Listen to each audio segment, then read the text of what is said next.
Dis donc, coucou, bienvenue. On va déjà attendre un petit coup que les gens arrivent.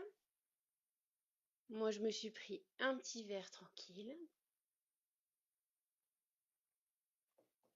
J'espère que vous avez ce qu'il faut, de quoi boire, de quoi manger. Je vous ai prévu, je crois, 50 photos. Coucou, j'adore. Euh, j'ai un peu craqué. Au début, je me suis dit que 10 photos allaient totalement faire l'affaire et j'ai pété un cap parce que vous allez voir, il y a plein de belles choses. Coucou Charline, j'adore. Vous êtes trop chouette. Alors, est-ce qu'on démarrerait pas par montrer la première bébête? La première chose à voir. Ah oui, fallait choisir entre le match et le live de ce soir. Grand dilemme. Coucou tout le monde, coucou Océane. Euh, pour vous expliquer un petit peu ce qu'on va faire ce soir, l'objectif c'est pas tant de faire un quiz ou de se sentir stressé ou de faire de la grande science, c'est vraiment, euh, c'est vraiment de partager des savoirs. L'idée c'est que moi je vais vous montrer des photos des différentes sorties que j'ai fait cette année. Et je vous raconte des petites choses, je vous fais un petit peu interagir, je vous pose des petites questions. Vous pouvez répondre bien dans les commentaires, comme ça anime le tout. Si vous avez des petites questions, n'hésitez pas. L'objectif, c'est de rendre tout ça hyper vivant et dynamique. Moi, je suis là pour au moins une heure et demie, donc vraiment, on en profite.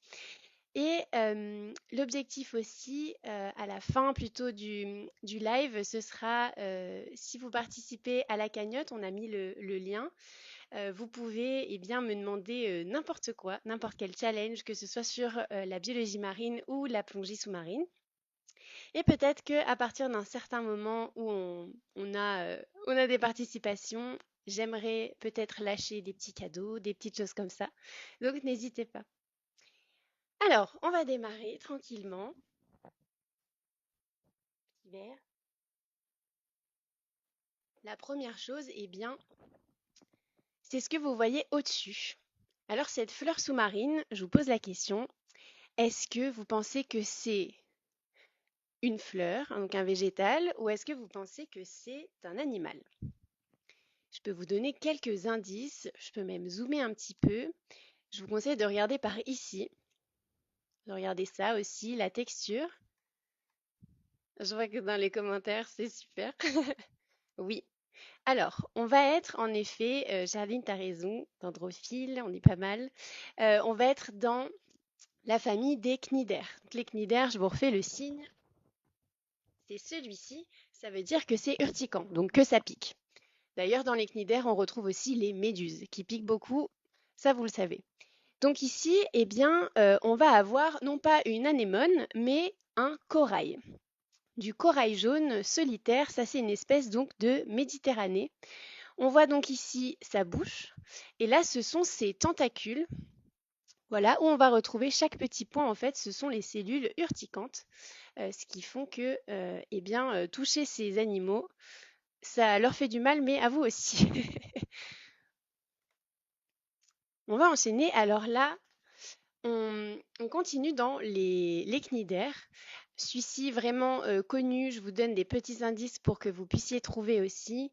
On fait des bijoux avec, malheureusement. Donc, il ne faut pas en acheter, c'est mieux. On dirait la petite neige en fait. Quand on voit des tombants qui sont recouverts de corail rouge, on a ces gros pompons tout blancs. Donc en fait, ça c'est donc du corail rouge de Méditerranée. Le corail rouge, il va en fait, c'est pas un seul animal, tout ça. Tout ce gros pompon là qu'on va voir, c'est une colonie de plein d'animaux. On le voit mieux ici si je zoome un petit peu. En fait, chaque pompon, si je grossis ça, je vois Charline à fond, j'adore. Corail de feu, non. Mais, mais corail de feu plutôt dans les mers chaudes, hyper urticant. Et là, on voit pas autant les polypes. Pollen sous-marin, ouais, totalement. Ça fait vraiment des touffes.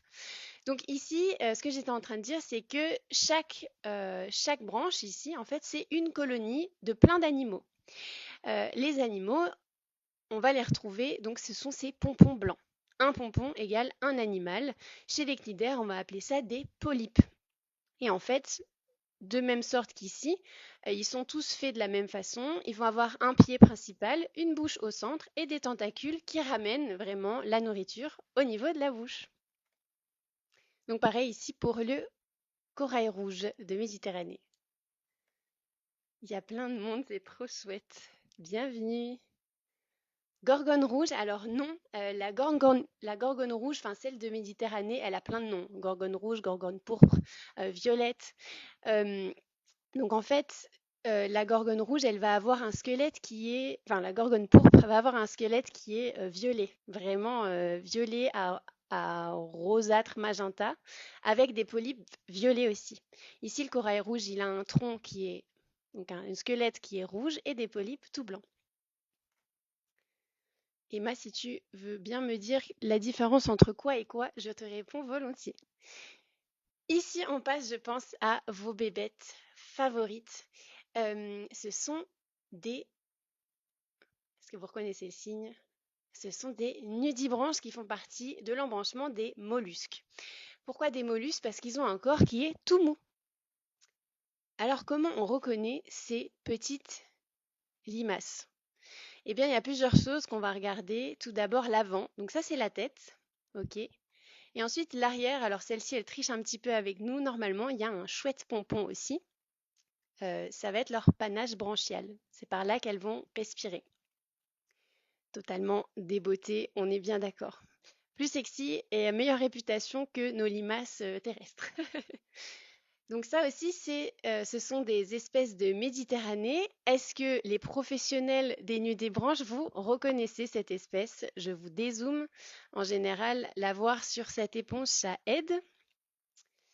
Et pour vous aider au niveau de la taille, elle faisait 1,5 cm à peu près. Je vous laisse un peu de temps pour trouver.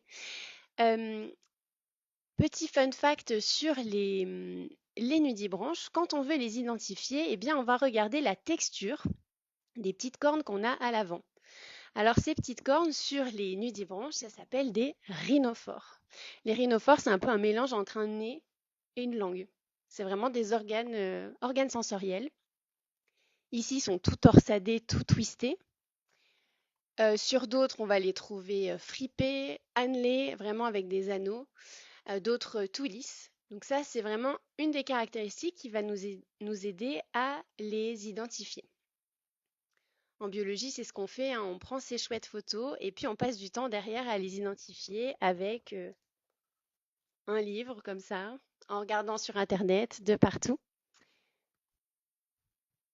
Alors, on n'a pas de pronostic dans les commentaires, mais c'est donc des Doris céleste.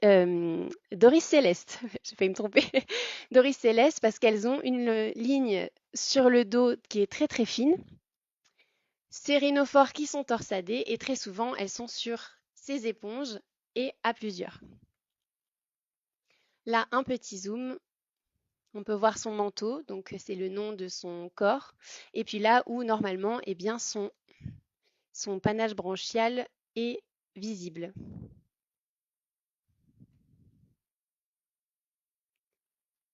Alors, qu'est-ce que je fais comme métier? Bah là, c'est assez varié. Merci Emma pour ta question. Je suis instructrice de plongée, formatrice en biologie marine, que ce soit à la FFESSM donc en France, que chez SSI, donc c'est une école internationale de plongée, c'est l'équivalent de PADI. Et puis depuis ce début d'année, je suis fondatrice d'Exocet. On fait de l'équipement technique et durable pour les plongeuses et on a démarré par des maillots de bain techniques. Voilà. Et le Lucie. Alors tout à l'heure, je regarde à côté, voilà. Tout à l'heure, on a vu le vrai corail, le corail rouge. Corail rouge, rappelez-vous, donc son corps, sa structure, elle est rouge, avec des pompons, donc les polypes, qui sont blancs. Bravo Sylvain, j'adore. Trop chouette. Et donc, Corail rouge, corps vraiment rouge avec des polypes, donc les pompons blancs. Et ici, on a un bryozoaire. Donc un bryozoaire, le signe, ça va être ça. En fait, on va faire des petites logettes. Je pourrais en parler un petit peu plus tard après. En fait, la grosse différence ici, c'est que les pompons sont orange. Ça va pas être des pompons qui sont blancs, comme tout à l'heure. Et on le voit ici, c'est beaucoup plus petit, en forme de V, versus tout à l'heure des pompons qui sont en forme plutôt de fleurs. Alors attends, je vous refais la comparaison, vous êtes prêts? Ok. Là, on est sur donc du bryozoaire, on appelle ça du faux corail. Et là, le vrai corail. Ok? Donc, regardez bien la structure qui est rouge avec les pompons blancs, les polypes. Et ici, sur le faux corail, on a une structure qui est plutôt orange avec des pompons orange. Les pompons ici, on va les appeler des lophophores. Attention, je vais balancer quelques gros mots. Vous n'avez pas besoin de les retenir, vraiment pas. L'intérêt, c'est de les reconnaître visuellement. En fait, on fait de la biologie marine pour ne plus s'en faire chier quand on est dans l'eau. Une fois qu'on a vu des murènes, des mérous, bon, des poulpes, on a un peu envie de voir autre chose. La biologie marine, ça permet d'avoir un nouveau regard sur ce qu'on voit. Donc ici, on appelle ça du faux corail. Et en fait, on va aussi le reconnaître parce que le bout est tronqué. Vraiment, va être tout plat et on n'a pas de polype ici au bout. Alors que sur le vrai corail, on voit que le bout, il est beaucoup plus arrondi. Celui-là, je reconnais parce qu'on dirait qu'on a coupé net les branches. Bah exactement, voilà, on dit la même chose. Tout à fait. C'est vraiment le bout tronqué et on le répète ici, pas de polype, pas de lophophore ici. En fait, pour en dire un peu plus sur ces bébêtes, donc les bryozoaires ici sont constitués d'individus, sont constitués de lophophores. Donc chaque pompon égale un lophophore égale un animal, ok. Et ici, ce sont des constructeurs qui vont grandir par étage, comme un immeuble en fait. Et là, du coup, ce bout tronqué, il n'a pas d'habitants parce qu'on n'a pas encore construit le nouvel étage qui va accueillir les nouveaux habitants qui vont en fait s'ajouter tout autour de la structure rigide. Est-ce que c'est une structure calcaire? C'est une très bonne question. Je vous laisse avec la prochaine photo. Ça, c'est plutôt vu de loin. Ça ressemble à ça. Je vous laisse avec cette photo et en parallèle, je regarde sur le site de Doris, comme ça, je peux répondre à la question. Hop. Doris, je pourrais vous en parler un petit peu plus si ça vous intéresse. Je suis ravie que vous trouviez ça trop chouette et merci pour le compliment des photos, c'est trop cool. Donc, Doris, c'est un site qui a été fait, c'est une grosse base de données de biologie marine fait par la FFESSM, donc très spécialisée dans tout ce qui est espèces de Méditerranée. Et ça permet en fait d'identifier des espèces très facilement. Peut-être que je vais passer ma fenêtre, comme ça vous allez pouvoir voir. Donc je mets Doris, faux corail. Et dans tout ce qui est description, je vais faire ça tout de suite, comme ça vous pouvez voir. Clem, trop forte, a déjà reconnu une experte de biologie marine. Hop, est-ce que je vais y arriver? Oui. Donc, Doris, ça ressemble à ça. Donc, dans le faux corail, en fait, on va avoir, donc dans cette page, on va trouver, on est sur le faux corail, on va avoir les clés d'identification qui vont nous permettre d'être sûr qu'on a vu cette espèce-là. Et ensuite, dans description, en général, on a quelques indications sur qu'est-ce qu'ils font, à quoi ça sert. Voilà, extrémité tronquée, on l'a dit ici, orange, lisse avec des pores, Est-ce qu'on va trouver... Écoute, si je ne trouve pas là, je te donnerai la réponse après. J'irai chercher dans des livres et d'autres littératures. Allez, on continue. Donc, oh bravo, vous êtes des boss. Hein. Entre Océane et Clem, vraiment. Oui, c'est bien une nacelle d'argonaute. Alors, qu'est-ce que c'est que tous ces gros mots? Eh bien, un argonaute, c'est un céphalopode. Un céphalopode, eh bien, ça veut dire céphale, la tête, sur les pieds. Céphalopode, ça va regrouper en fait plusieurs espèces, plusieurs groupes. Les poulpes, les seiches, les calmars et les argonautes. Donc, qu'est-ce que c'est qu'un argonaute? Eh bien, c'est un petit poulpe. C'est un petit poulpe et le mâle est extrêmement petit. Il va faire environ 2 cm. On ne l'a jamais capturé en photo vivant, le mâle. Donc, pour vous dire à quel point c'est rare. Et la femelle, eh bien, elle va faire une quinzaine de centimètres à peu près. Et cette femelle, sa particularité, c'est qu'elle va pondre toute sa vie dans cette nacelle. C'est vraiment, donc ça, c'est fait en calcaire. C'est fin comme une feuille. Vraiment, c'est hyper, hyper fin. Et puis, toute sa vie, en fait, elle va déposer ses œufs à l'intérieur de la nacelle. Donc, c'est comme une carapace d'escargot qu'elle crée elle-même. Et ici, on voit la texture. En fait, c'est plein de rainures pour déposer ses œufs. Donc, chaque année a sa rayure. Donc là, on peut s'amuser à compter combien d'années avait cet argonaute. Puis la particularité aussi quand on trouve cette super nacelle, eh bien, c'est qu'on peut déterminer les différentes espèces. Il me semble de tête qu'il y a une dizaine d'espèces différentes d'argonautes. Donc là, nous, je crois que c'était comment dire, la hérissée ou faudrait que je retrouve le nom précis. Mais donc avec les petits pics comme ça, on va pouvoir déterminer l'espèce qui a perdu sa nacelle. Évidemment, on ne ramasse rien, mais c'est vraiment une découverte exceptionnelle. Parmi tous les plongeuses et les plongeurs qui ont l'habitude d'être ici ou de faire de la bio, personne n'en avait jamais vu. Donc, je l'ai laissée. Elle était à 5 mètres. Et là, elle faisait environ 12 cm, 10-12 cm. Alors, je vais voir. Je plonge régulièrement avec les gérantes Doris et photographes qui participent beaucoup. Doris avec leurs photos, des gens ultra passionnés, ultra passionnants. Trop, trop chouette. Et bah oui, en fait, tu as bien raison de dire ça, Lucie, c'est trop chouette. Merci du partage parce qu'en fait, c'est une énorme communauté. Au-delà d'être une base de données, c'est aussi une grosse communauté où vous avez un forum, un blog. euh, le forum principalement, si vous avez des photos comme ça non identifiées, des aliens, vous pouvez les mettre sur le forum et dire excusez-moi, je ne sais pas du tout ce que c'est que mon truc. Est-ce que vous pouvez m'aider? Et vous allez avoir des expertes et des experts qui vont venir vous répondre en vous donnant des explications et en identifiant. Moi, si jamais aussi pour la biologie et pour partager mes photos, j'utilise très souvent BioOps. Je ne sais pas si vous connaissez. Ça veut dire observation de biologie. Bio-observation. Je galère un petit peu avec mon ordi. J'essaie de me remettre une page. Hop. Ah. Ok, c'est pas grave. Et donc, si je regarde, différence physique entre le mâle et la femelle. Oui, le mâle, déjà, il va avoir des tentacules particuliers pour la reproduction.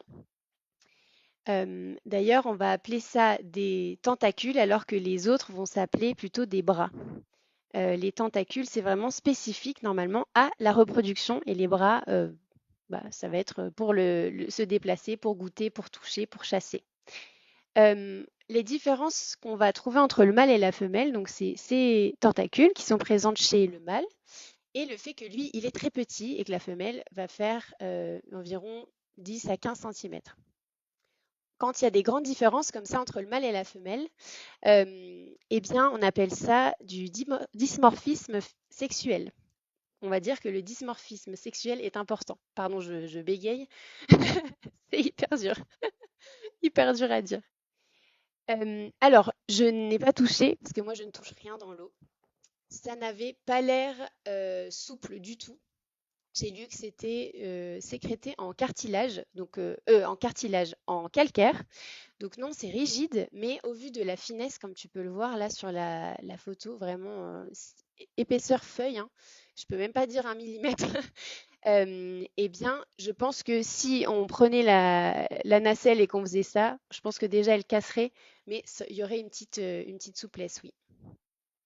Hop, allez, on avance. Donc ça, c'est la nacelle sous une autre vue. Alors là, est-ce que vous savez si ça vient de Méditerranée, ça vient d'ailleurs? Est-ce que vous en avez déjà vu? Est-ce que vous pensez que c'est une espèce qui est commune? Est-ce que vous avez des petites idées? Je peux vous aider, ça fait environ 15 cm, 15-20 cm pour les plus grandes. Souvent, elles sont seules. Et ici, en fait, bravo Sam, trop fort. Ça se voit qu'il a un niveau 1 de biologie marine. Donc ça, ce sont des acidies. Voilà, donc ce sont des acidies rouges. Allô Cynthia, pour s'en rappeler, eh bien, on va faire ce signe-là, donc allô, comme ça, avec comme un téléphone, allô Cynthia. Et on va se rappeler ici que le O, en fait, c'est le siphon inhalant et ici exhalant. Ces gros mots, ça veut dire que ici, ça inspire, ici, ça expire. À l'intérieur, il y a une sorte de gros tamis, en fait, qui va récupérer toutes les bonnes choses à manger. Ce sont donc des filtreuses actives. Ça veut dire qu'elles vont créer un courant interne. Jamais vu. Ben oui, mais il y en a plein. Il y en a partout. Ce sont bien des acidies, oui. Bravo. Méditerranée. Et ben voilà, Emma. Il y en a vraiment partout. Souvent dans les petites infractuosités, on en trouve. Souvent, elles sont seules. Honnêtement, là, en voir deux, c'est vraiment assez rare. Et puis, ces siphons, je peux faire un petit zoom là-dessus. Ici, vous voyez, il est totalement fermé, donc en croix. Et ici, il est en train de se fermer parce que je l'ai embêté. Je pense que j'ai des meilleures photos sur les prochaines où on voit en fait qu'il y a des cils ici, des sortes de petits poils qui, dès que ça capte en fait un mouvement, hop, l'acidie va se rétracter. Elle a vraiment ce mouvement rétractile si on fait un petit courant d'eau ou si on arrive trop proche. Et oui, Sarah, ça me triche, mais toi aussi, tu as ton cours qui arrive bientôt, donc tu vas pouvoir savoir tout ça par la suite. On en voit partout. Oui, oui, tout à fait. Il y en a qui sont beaucoup plus blanches. Quand elles sont blanches, en général, c'est elles reçoivent vraiment pas du tout de lumière ou qu'elles mangent plus pas en très bon terme, pas en bonne forme. Il y a aussi les acidies qui s'appellent des acidies blanches. Voilà. Donc Lucie a regardé si elle n'était pas un petit peu boursouflée. Si elle était vraiment toute blanche, c'est peut-être une autre espèce carrément. Alors, ici, moi j'adore sous l'eau. Je fais souvent ce signe-là. Donc, pourquoi je fais ce signe-là? Parce que ça, c'est donc un végétal. C'est une algue, ok? Et ça s'appelle la monnaie de Poséidon. Donc, moi, je fais ce signe pour dire que c'est du cash. J'aime bien imaginer que les poissons font des petites transactions avec cette algue. Ici, la surprise de cette photo, eh bien, c'est que, euh, disons que en plongée, on fait des photos, c'est chouette, on les regarde, on trouve ça chouette. Et on passe à la suite. En biologie marine, on va passer beaucoup de temps à tout analyser, à tout regarder, et surtout à prendre du temps de faire des photos qui sont nettes. À quoi ça sert de faire ça et de bien regarder? C'est que parfois, on tombe sur ça. Alors là, elle faisait, franchement, elle devait faire un demi millimètre, un millimètre, pardon, vraiment toute petite. C'est une Doris, donc c'est vos favorites. C'est vraiment un nudibranche. Euh, Je vois que Lucie est imbattable, monnaie de Poséidon, oui, bravo. Et dans les zones tropicales, non, on va pas en avoir malheureusement. On va avoir, enfin, pas l'acidie rouge en tout cas, mais d'autres acidies, il y en a partout, très très colorées dans les eaux plus chaudes. Ici, pour cette Doris, il faut que je me rappelle, il me semble que c'est la Doris à papilles rouges. Je vais regarder, donc dans mon cher roman ici. Donc, c'est très simple. Vous avez ici un glossaire. On va chercher donc, on a dit tout à l'heure, mollusque parce que ça a un corps tout mou, nudibranche. Donc on va chercher là-dedans.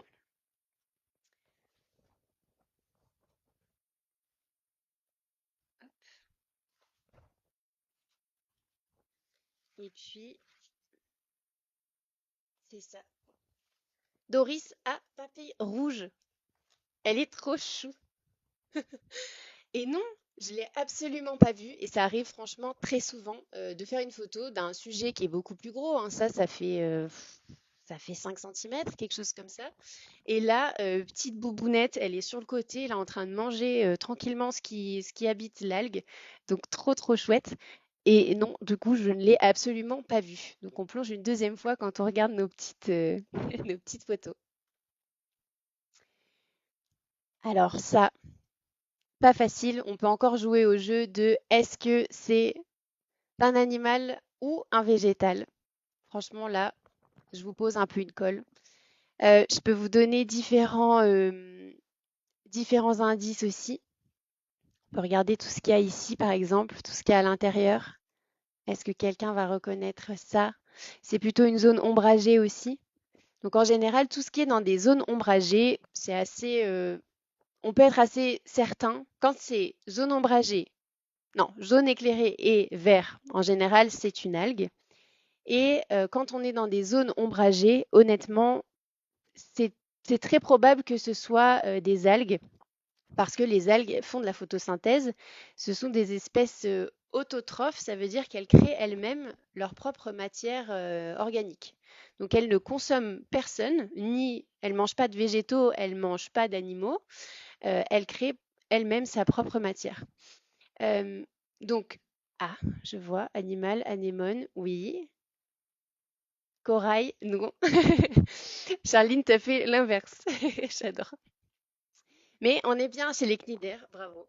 Franchement, vous êtes béton. Les cnidaires donc qui piquent, ici on est donc sur une anémone, c'est l'heptasie verte. Elle est vraiment magique parce qu'elle est toute transparente. Alors peut-être que j'ai d'autres photos où on voit mieux, mais c'est vraiment transparent, c'est magique à voir.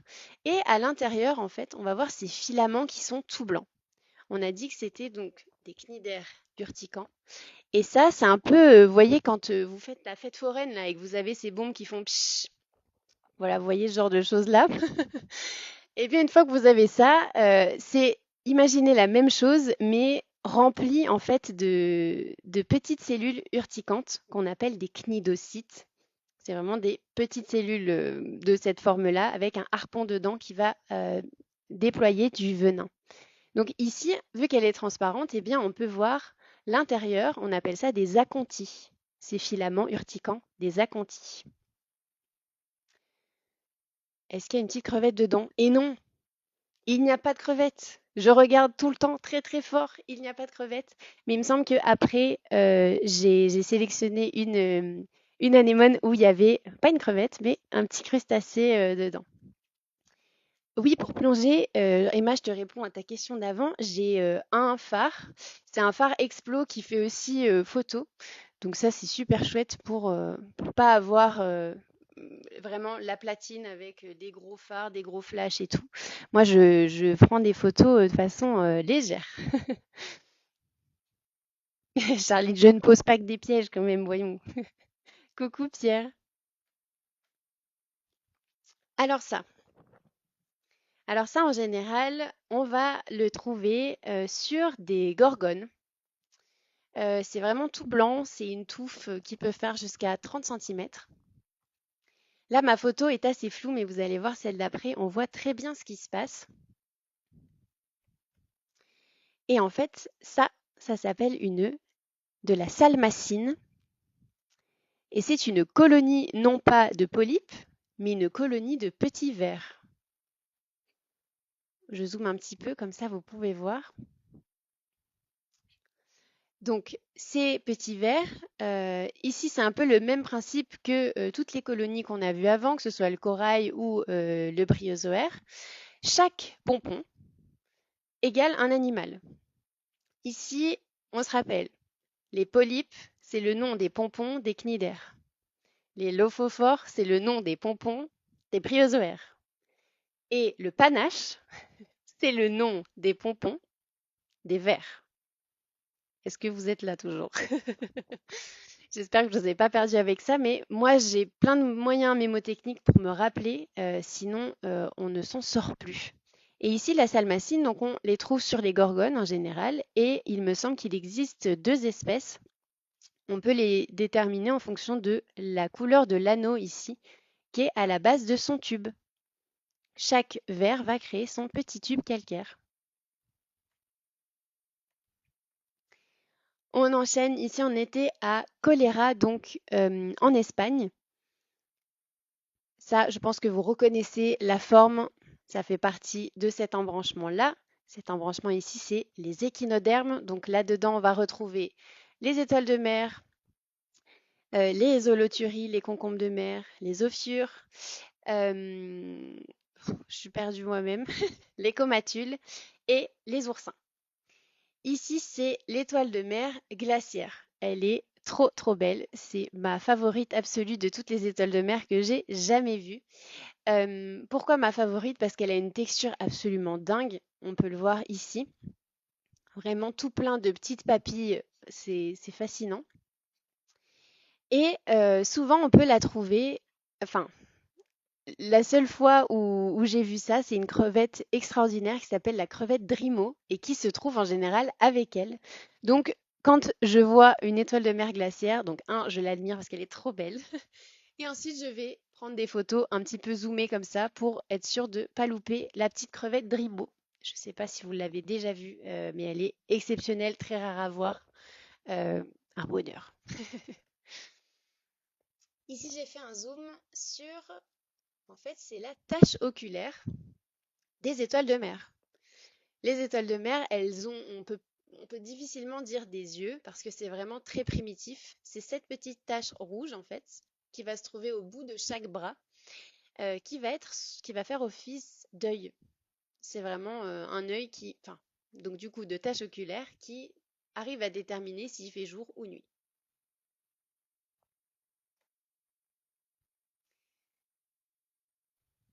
Ici, alors, de nouveau des pompons. Là, vous commencez à être habitué, mais on n'a pas vu encore ce type de pompons avant maintenant, mais on les croise assez souvent, pareil dans des zones plutôt ombragées. Est-ce que vous reconnaissez ce que c'est? Je vous laisse mettre en commentaire si vous les avez déjà croisés. En général, ils se rétractent très vite quand on approche. Leur signe, c'est ça. Donc, tout ça, eh bien, ça va être des vers. Là aussi, derrière, sur la photo, on en a trois. Et on a même deux espèces différentes. Celle qui est au fond rouge et blanche, c'est une serpule. Et les deux qu'on voit ici plutôt blanches, eh bien, ce sont des protules lisses. Ce qui est chouette sur cette photo, si on zoome, c'est qu'on voit en fait tous ces petits poils qu'on va appeler des soies. Et c'est ce pompon-là, en fait, c'est un ver c'est la langue d'un ver. Lui, il va vivre dans son tube. Son corps est vraiment comme un ver, hein, dans son tube, qui va créer lui, et il va être dehors en train de faire. Donc en fait, il vous tire la langue en permanence, les vilains. Donc essayez de faire pareil dans l'eau, mais ils se rétracteront, ça se dit pas, ils vont se rétracter direct. Pourquoi ils se rétractent? Eh bien, parce qu'ils sont extrêmement sensibles, donc grâce à toutes ces soies, mais aussi grâce à nouveau ces taches oculaires qui sont rouges. Ce sont donc des yeux primitifs qui arrivent à déterminer s'il fait jour ou s'il fait nuit. Donc personne n'en a vu de ces petites bébêtes. Je suis sûre que la prochaine fois que vous allez aller dans l'eau, vous allez pouvoir les voir, c'est certain. Ici, enfin du poisson, parce que je pense que vous en avez déjà vu plein, plein, plein, plein, plein.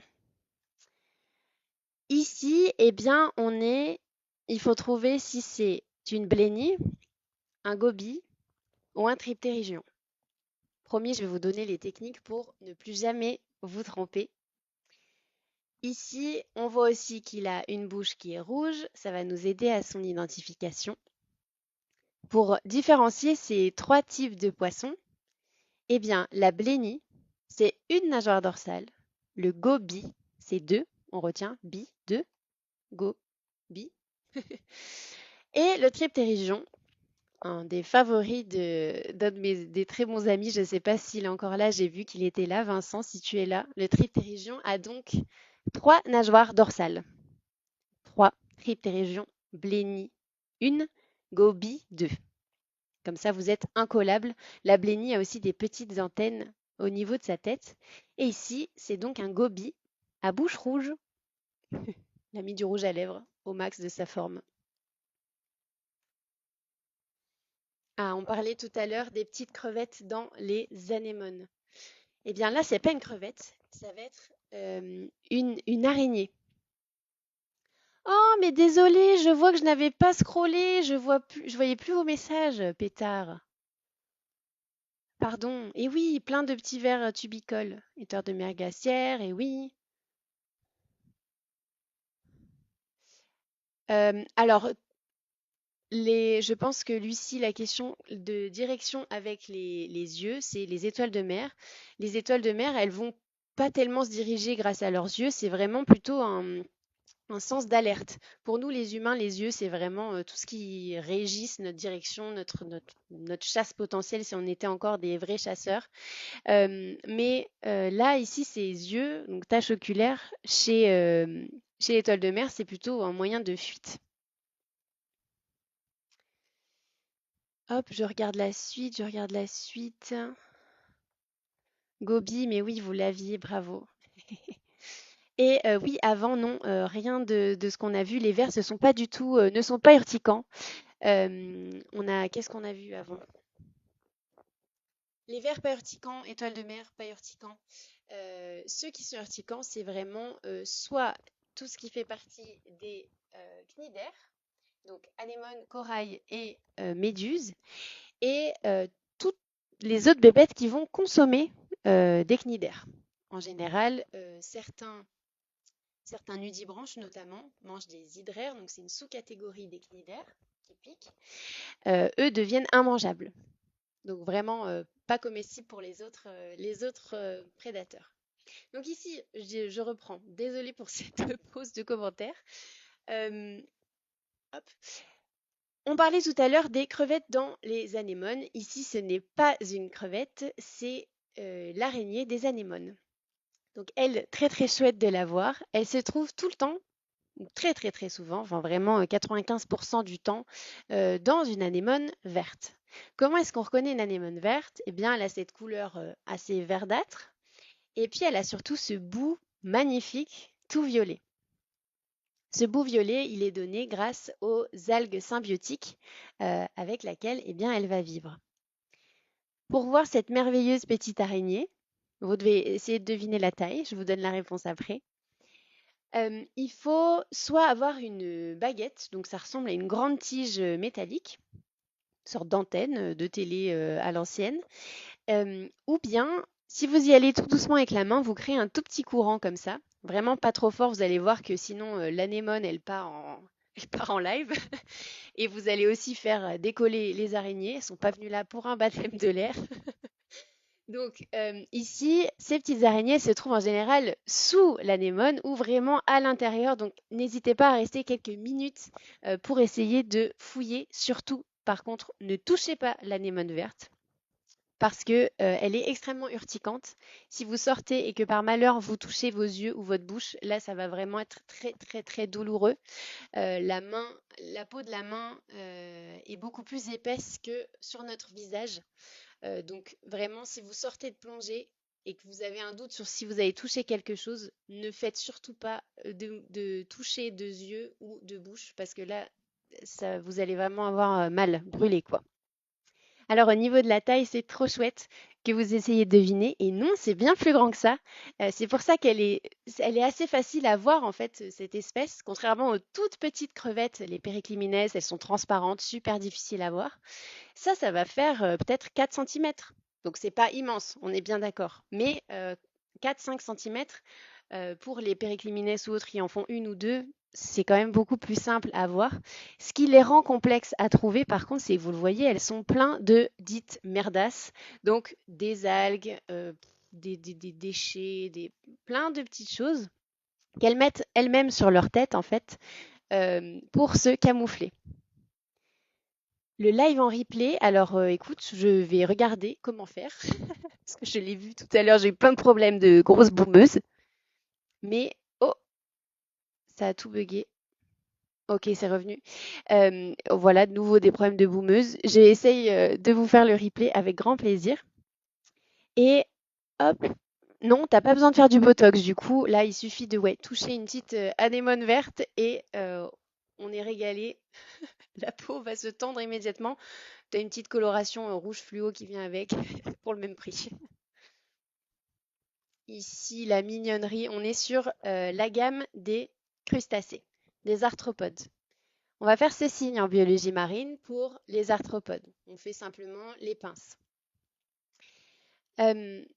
Qu'est-ce qui définit les crustacés, les crabes, les crevettes? Eh bien, ça va être le fait qu'ils ont un exosquelette. Ça veut dire qu'ils ont vraiment un squelette qui est à l'extérieur de leur corps.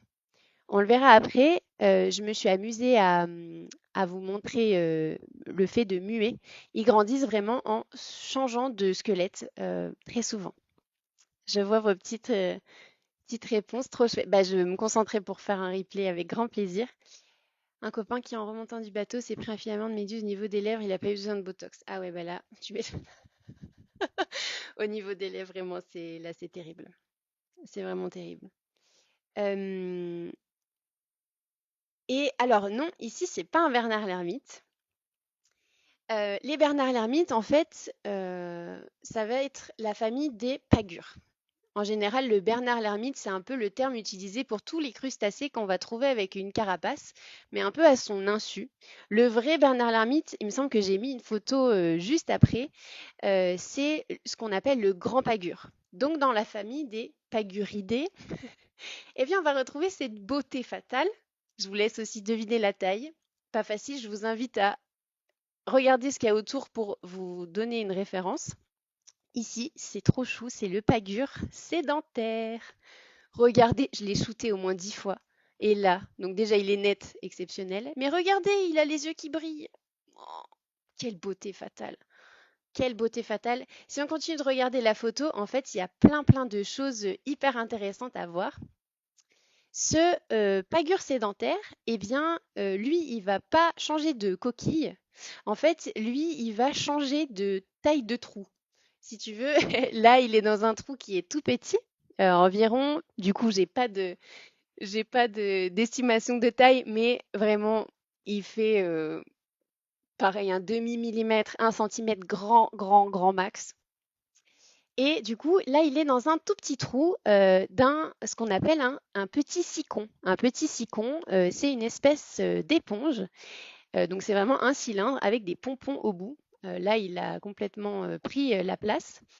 Et puis, ce petit format d'éponge, vraiment un tube et juste un pompon, un tout petit pompon léger, c'est la forme que toutes les éponges prennent au stade larvaire. Donc là, il est dans un petit truc d'éponge. Et puis, dessous, ici, en fait, on peut voir une lime. Une lime qui s'est fait manger. Donc, en fait, il était en train de manger le bivalve. Bivalve, c'est ça le signe. Vous faites le signe d'une moule ou d'une huître ou d'une coquille Saint-Jacques. Il était en train de manger, en fait, ce qu'il y avait dessous. Repas livré à domicile, le petit Uber Eats des océans. Quel plaisir. Je vais pouvoir regarder vos petits commentaires. Euh, Alors, ça a été photographié à Colera, en Espagne aussi. C'était de jour. Ah, mais bravo, mais trop fort. Ici, on a une algue exceptionnelle qui s'appelle la Wallonie. Wallonie bulle. Ça ressemble à une bulle, c'est tout vert. Voilà, c'est une algue qui s'appelle la Wallonie. Est-ce qu'il vaut mieux plonger de nuit ou de jour? Ah, je lis tout. Oh, Charline, bah bisous, à bientôt. Et bah peut-être à une toute prochaine, soit pour un live, soit pour autre chose. À bientôt, bonne soirée. Et donc, qu'est-ce que j'étais en train de dire? Oui, plongée de nuit ou de jour, quel bonheur. Moi, personnellement, je suis une accro des plongées de nuit. Partout où je peux en faire, j'en fais. Parce que le monde n'a rien à voir. On va accéder à des espèces qui sont rares de jour. Et ben, en fait, ça introduit parfaitement la photo d'après. Donc, comme ça, je réponds en même temps. Ici, on a donc le dit Bernard l'Ermite, le vrai, l'officiel. C'est celui-là. C'est le grand pagure. Le grand pagure, donc là, il nous tourne un peu le dos. Il a un peu de profil. Il y a 1000 histoires à raconter sur lui. Il est fascinant. Et je vais faire le lien avec ma toute première plongée de nuit qui était magique. Le grand pagure, on le reconnaît parce qu'il a des yeux verts et la base de l'œil est striée en blanc et en rouge. On va le reconnaître aussi parce qu'il est, lui, pour le coup, il est vraiment très grand. Il va faire environ 20 cm, 25 cm pour les plus gros que j'ai vus. C'est assez gros. Et sur son dos, exceptionnel, il va avoir des anémones. Des anémones qui s'appellent des anémones parasites. Ici, on n'est pas sur une symbiose. Il existe plein d'associations différentes. Quand on voit ça, on va faire le signe des associations et on va dire un crustacé avec une anémone. Les associations, ici, on va partir du principe que le grand pagure, il est très content d'avoir ces anémones parce que ça va être son moyen de protection. Le pagure, il a quelques moyens de protection, ça va être avec ses pinces principalement, mais l'autre technique qu'il a, eh bien, c'est qu'il va secouer vraiment très fort son coquillage sur lequel il y a ces anémones.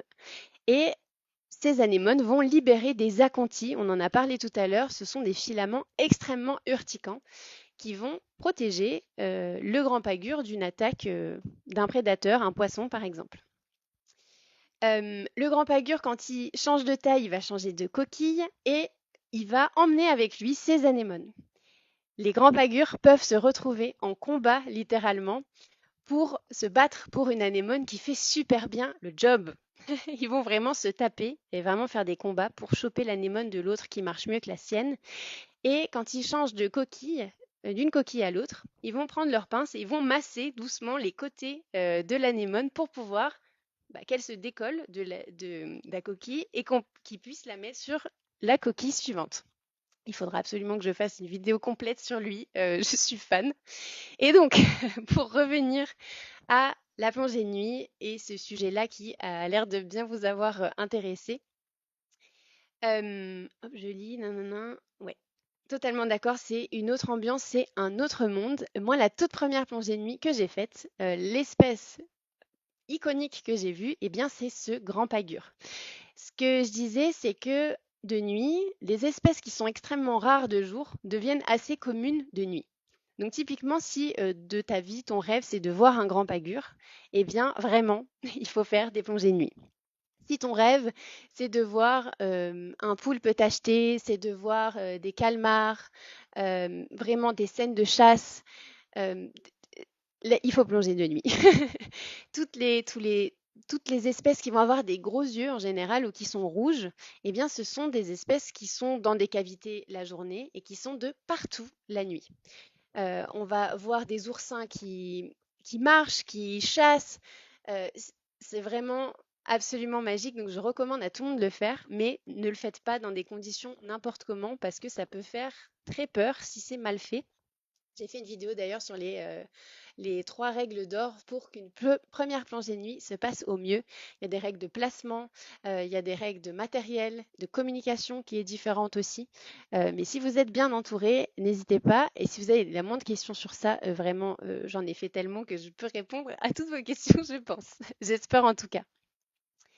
Je regarde la suite, j'ai vu qu'il y avait plein de commentaires. Ah, il y a Jamila, j'adore, trop chouette. En Égypte de nuit, je me suis fait suivre par une rascasse volante. Ouais, capter que je faisais de la lumière s'en servait pour manger les poissons que je voyais. Totalement. Ça m'est aussi arrivé pareil, en mer Rouge, en Égypte. Euh, une rascasse volante qui nous a suivis tout le long. Les rascasses volantes, c'est scorpionfish, lionfish en anglais. Elle a plein de noms, cette bébête. Euh, et ils vous suivent et c'est pas très chouette parce que si vous les touchez, ça fait très très mal. Donc, quand vous êtes de nuit, il y a aussi une règle, c'est bien regarder autour de vous parce que, en effet, il y a d'autres espèces qui vont profiter de votre faisceau lumineux pour chasser avec vous. Une fois, je m'en suis voulu très fort. Je regardais un petit poulpe et il s'est fait attaquer par une murène qui était juste à côté parce que j'étais en train de l'éclairer. Donc, petite larme, le malaise. Bon. Donc, ne pas éclairer tout et n'importe quoi et ne pas trop rester longtemps sur une espèce parce qu'il peut se passer des scènes qui, un, vont vous surprendre un petit peu et deux, qui sont pas très chouettes pour les espèces autour. La plongée de nuit, c'est assez impressionnant, mais honnêtement, avec un bon phare, en général, on est plusieurs, on n'est pas dans le noir complet du tout. C'est assez éclairé. Et si tu en fais par exemple en mer Rouge, en général, les bateaux mettent un spot lumineux pour retrouver le bateau. Si tu vas par contre en Méditerranée, là, c'est un tout petit flash, beaucoup plus compliqué de retrouver le bateau. Alors, l'anémone qui est sur le Grand Pagure, en fait, oui, elle est là. Elle va lui servir de protection. Le grand pagure, il va secouer sa carapace quand il va secouer son coquillage quand il est attaqué ou menacé. Et l'anémone va le protéger en lâchant des acontis. Donc on a dit que c'était ces filaments, comme quand tu es à la fête foraine, ces filaments blancs ou roses ou fluo, qui sont remplis de cnidocides, donc de cellules hyper urticantes. Mais le grand pagure, il n'est pas atteint par ça parce qu'il a un squelette sur lui qui fait qu'il ne va pas être touché par les côtés urticants, mais les prédateurs vont partir. L'anémone, qu'est-ce qu'elle gagne dans le schéma? Eh bien, les symbioses et les associations, c'est toujours très compliqué de les définir, mais le grand pagure, il est connu pour manger un petit peu comme un cochon. Donc, l'anémone bénéficierait d'un côté d'avoir de la nourriture gratuite, vraiment sans avoir besoin de faire quoi que ce soit, vraiment accessible. Et puis, elle va bénéficier aussi du fait qu'elle est placée sur quelque chose qui est en mouvement tout le temps. L'anémone, elle va manger grâce à ses tentacules qui sont ici. Ses tentacules avec la bouche qui est au milieu. Donc, si elle se déplace, elle va avoir plein de ressources, plein de sources de nourriture. Donc, elle est au max, elle est super contente. Voilà, donc ici, on va appeler ça du mutualisme. Ça veut dire que les deux bénéficient de la relation. Et parfois du commensalisme, ça veut dire que le pagure va bénéficier de quelque chose, mais que l'anémone, c'est assez neutre pour elle. Tac. Trop chouette. Eh ben écoute, trop bien pour le cours, merci beaucoup. Et exactement, Lucie, béton armé. Salut Clotilde, mais on se voit tout bientôt de toute façon. Gros bisous. Ma sœur exceptionnelle qui nous rejoint. Coucou Zouzou. Hop, on enchaîne ici avec une éponge complètement improbable comme espèce. En fait, c'est l'éponge, on va la voir ici. C'est vraiment ces trous qu'on voit là. C'est une éponge très sparte, vraiment du futur, parce qu'elle, elle va dissoudre la roche, les algues calcaires, pardon, et elle va se placer dessous. En faisant ça, en fait, c'est comme si elle vivait avec un tuba elle vit sous une couche, en gros. Ok, vous imaginez un plafond, puis elle a un tuba pour survivre. Donc ici, on va avoir ces tamis d'entrée. Donc elle crée aussi un courant, elle, interne. Donc des entrées ici, tous les petits points qu'on voit là. Ok, ça c'est les entrées. Et ici, ce sont les sorties, les gros trous ici. On va appeler ça des ostioles, les petits points qui sont là-dedans, ou des pores. Et là, les gros trous, on va appeler ça des oscules. Alors, j'ai un moyen mémotechnique pas très sexy pour me rappeler qui est l'entrée, qui est la sortie. Les oscules, eh bien, ça me fait penser à un cul. Et du coup, Q égale sortie. Donc, je me rappelle que les ostioles, ce sont les entrées et que les oscules, ce sont les sorties. Voilà, merci, c'était super. Alors, ici, on est toujours en Méditerranée. Ça, c'est vraiment un paysage typique du coralligène. On va retrouver des algues calcaires, donc ce sont les algues rouges qui sont ici, qui constituent donc le coralligène. On va avoir des alcyons. Ça, ce sont des cnidaires. On reconnaît les polypes, donc vraiment ces petites fleurs, alcyon brun même, parce qu'il a sa bouche vraiment très verte. On a donc cette éponge qui s'appelle la clione verte, une algue très chouette ici de Méditerranée qui s'appelle la dictiote. J'ai rigolé parce que j'ai vu ça m'écrire un cul. Voilà, il en faut peu. Et ici, les petits filaments qu'on voit, pareil, ça me fait toujours penser à la fête foraine, ces espèces de bonbonnes bizarres à filaments. Il faut vraiment que je trouve le nom parce que si quelqu'un a du temps, je vous en supplie, mettez-moi en commentaire comment on appelle ces bonbonnes qui font des filaments parce que à chaque fois c'est beaucoup trop long. Ici, ce truc, voilà, c'est un verre. On va appeler ça une polymnie nébuleuse. Elle peut avoir jusqu'à 100 tentacules qui sortent comme ça. Le corps est à l'intérieur du corail dans un petit trou. Je reprends les petits commentaires. Oui, exactement. On reparlait du pagure là. Tout à fait, il déménage ses anémones et il va leur faire un petit massage pour les déplacer d'une coquille à l'autre. Et voilà, les bons moyens mémotechniques, j'en ai plein comme ça. Bon, alors là, je vous laisse deviner. Normalement, vous savez, on en a parlé là depuis le début de ce live plusieurs fois. Vous pouvez les reconnaître. Donc, vous pouvez jouer au jeu. Je vous donne déjà un indice. Le signe, c'est ça. Si le signe c'est ça, il vous reste normalement pas grand-chose comme option. Il reste les méduses, le corail, les anémones ou les hydraires. Je vous laisse me dire en commentaire ce à quoi vous pensez. Et bon, bah, serpentin, merci, mais merci, quel plaisir. Voilà, je vais appeler ça de la bonne façon maintenant. Merci beaucoup. Euh, donc ici, eh bien, on est sur une anémone.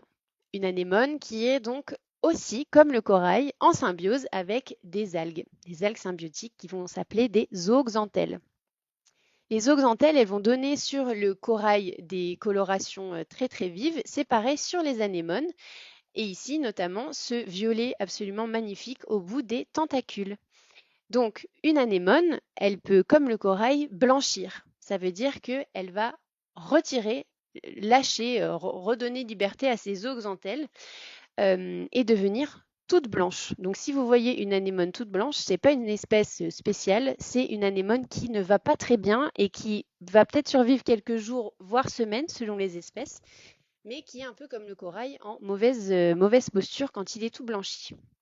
Ce que je voulais vous montrer sur cette photo, eh bien, c'est que donc on a les très beaux tentacules. Bravo Océane, anémone, bien joué. On a les gros tentacules principaux, mais on a aussi les tout petits tentacules sur les côtés qui sont absolument magnifiques. Oui, Lucie, tu as totalement raison. Pour les cnidaires, alors moi en général, je fais celui-ci parce que je le trouve très généraliste, mais il y a aussi d'autres signes, et tu as bien raison de le préciser. On va avoir des cnidaires méduses et des cnidaires sous forme de polypes. Donc on va faire ce signe-là. Vraiment bien joué d'avoir trouvé cet emoji, il est top, on comprend direct. Ici, pourquoi est-ce que on regarde vraiment avec précision ces espèces? Eh bien, c'est parce que sur les côtés et typiquement dans les tout petits bras, les petits tentacules ici, on peut trouver des crevettes absolument magnifiques qu'on va appeler des crevettes des périclimines. Elles sont transparentes, elles sont vraiment sublimes. Je n'en ai jamais vu, c'est absolument mon rêve. Donc vraiment, on a fait cette sortie à Choléra et j'ai un collègue qui en a vu 2 sur le même week-end. Au secours, j'ai cru que j'allais pleurer. J'étais très contente pour lui, mais vraiment j'avais un peu la haine. Du coup, j'ai regardé toutes les anémones sur tout le week-end. Ici, je suis fan. Là, faut aussi que vous deviniez la taille. Petit indice, c'est quand même très petit. Vous pouvez regarder sur les côtés. Regardez un peu à quoi ressemblent les dites merdasses, hein, voilà, on va vraiment les appeler comme il se doit. Ici, on regarde ça. Donc ces petites choses-là, eh bien, ce sont des clavellines naines. Le signe, c'est ça. On se rappelle, allô Cynthia, donc ce sont des acidies. Acidies, on a donc une entrée par ici, une sortie sur le côté. Donc là, elle est un petit peu de côté, elle est un peu comme ça. Donc on a l'entrée qui se fait par le haut et la sortie sur le côté. Et ici, on voit très bien ce qu'on disait tout à l'heure, ces sortes de tamis. Toutes les rayures qu'on voit à l'intérieur, c'est vraiment penser à une passoire. Vraiment, le courant, donc l'eau va circuler du haut vers le côté et ce tamis va retenir tous les petits éléments. Et oui, Lucie, très, très chouette si tu as réussi à en voir. En général, c'est tout petit. Donc là, elle faisait 4 mm, quelque chose comme ça. Donc pour les trouver, il faut vraiment tomber dessus et être très proche de la paroi. Clavellines naines, elles peuvent être donc soit toutes oranges avec les siphons orange, soit comme ici avec le corps orangé et le tour des siphons jaunes. Alors là, donc ça normalement, est-ce que vous reconnaissez ce que c'est? Je pense que tout le monde en a déjà vu si vous faites de la plongée. Si vous ne faites pas de plongée, vous en avez malheureusement déjà mangé peut-être. Je n'espère pas. Il ne faut pas les manger, on les laisse dans l'eau s'il vous plaît. Ici, eh bien, c'est un crustacé et c'est une langouste. Et plus précisément, C'est une exuvie de langouste. Alors, qu'est-ce que c'est qu'une exuvie? Eh bien, c'est le nom qu'on va donner à la mue de la langouste. Comment est-ce qu'on sait que c'est une exuvie? Bah déjà, on va la prendre en photo, puis elle va pas partir. Donc là, on se dit quand même qu'il n'y a plus trop d'animal. Si on regarde la suite, il manque toute la queue. On n'a plus les antennes non plus. Et surtout, sur une exuvie, eh bien, on va regarder au niveau des yeux. Et ici, on n'a pas d'yeux du tout. Donc là, ça veut dire qu'il n'y a plus d'animal dedans et qu'on n'a que la carcasse. Donc l'animal est certainement toujours vivant, mais il a du coup grandi et il a fallu que son squelette grandisse avec lui. Donc, il va faire une mue. Et le résultat de la mue s'appelle une exuvie. C'est assez faux de dire que ça, c'est une mue. Le terme mue, c'est juste pour désigner le processus de changement de coquille. Alors ça, est-ce que vous le reconnaissez? C'est assez local aussi. On est beaucoup sur la Méditerranée là. Ça, c'est assez grand. Ça va faire environ 60 centimètres. Une quantité de fun facts assez délirant sur cette espèce-là. S'il reste des personnes avec qui j'ai fait des formations vraiment de biologie, c'est sûr qu'on en a déjà parlé. En pleine eau, on ne les voit pas. Alors Lucie, j'ai pas compris ça, tu me rediras. Et donc ça, c'est une bonellie verte. La bonellie, eh bien, c'est un ver aussi exceptionnel. Ça va être ça, son signe. On fait vraiment le ver qui se rétracte. Et cette bonellie, eh bien, si on vient faire un petit mouvement d'eau ici, elle va aussi se rétracter vers son corps que l'on voit jamais. Son corps, ça ressemble à une boule qui est souvent dans un trou, dans une infractuosité de la paroi. Et ici, on a vraiment la trompe de la bonellie, donc c'est ce qui va lui permettre de manger. Ici, elle va récupérer à manger, c'est comme un entonnoir en fait, et elle va tout faire passer par ici jusqu'à rejoindre, on l'a dit, son corps qui se trouve à l'autre bout là-bas. Ça peut faire plusieurs mètres de long, hein, cette trompe, c'est assez grand. Et ici, eh bien, on a un dysmorphisme sexuel assez grand, même extrême, parce que, donc dysmorphisme sexuel, c'est la différence entre le mâle et la femelle. Ici, c'est toujours la femelle qu'on va voir, parce que les mâles sont toujours microscopiques, enfin, ils font 2 à 3 millimètres. Si vous avez vu notre vidéo sur la baudroie abyssale, c'est un petit peu le même principe. On va appeler ça du parasitisme sexuel aussi.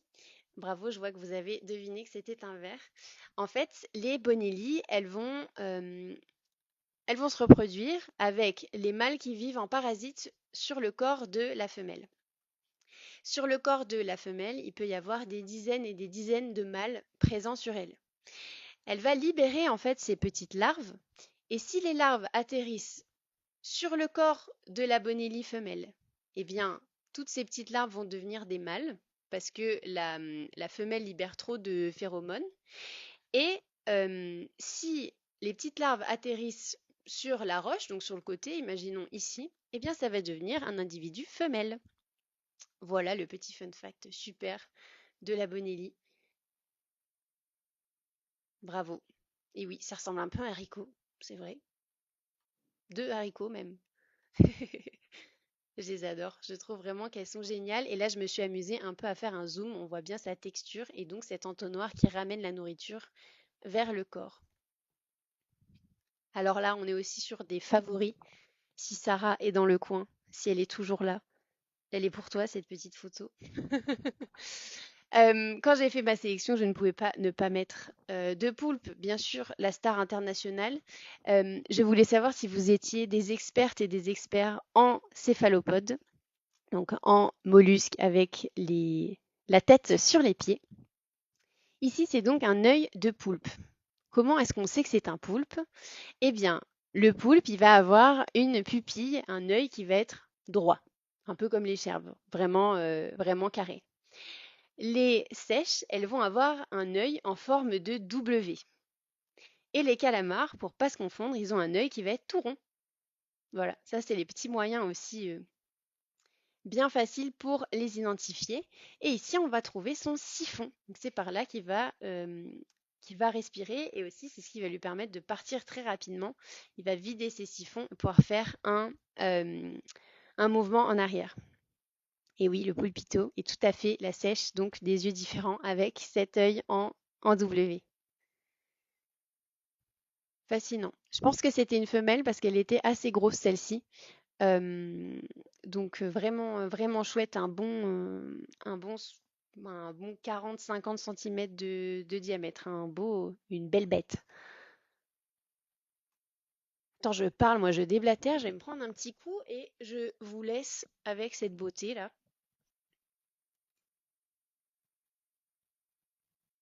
Un peu de la couleur de nos maillots de bain hein, maintenant que je la vois comme ça. Comme quoi on n'invente rien du tout. Il suffit de voir une petite hervia processionnaire là.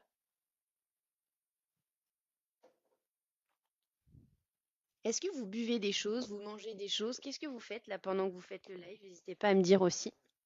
Je me replace. Hop. Alors,